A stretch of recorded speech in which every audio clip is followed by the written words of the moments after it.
The ballot for the Toronto Mayoral Election is insane. Just take a look at this. When you go to vote for mayor, you have to look through all of this to find your candidate. And listen, I don't think that we should be putting up barriers to prevent people from running for political office, but just coming from somebody who comes from an immigrant family, I know that if my grandparents showed up to vote in the mayoral election and they saw this, they would have just given up and not voted at all. Or they would have just looked for the most Italian-sounding name and voted for that person, even if they had somebody in mind they wanted to vote for. Because this is insanity. There's literally over 100 names on this ballot. And I would consider myself very politically engaged, so I'm going to take a second and see how many of these names I actually recognize. Okay, I recognize 11 people on this ballot. One of them not even for political reasons. I want you to do me a favor. I want you to pause this video, and I want you to tell me in the comments how many of these names do you recognize.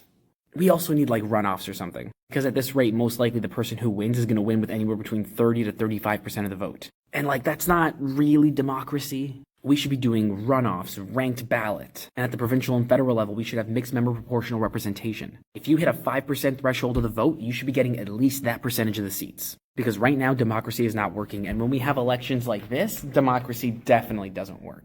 And in case you're curious, the person who I think would do the best job is Matt Lau.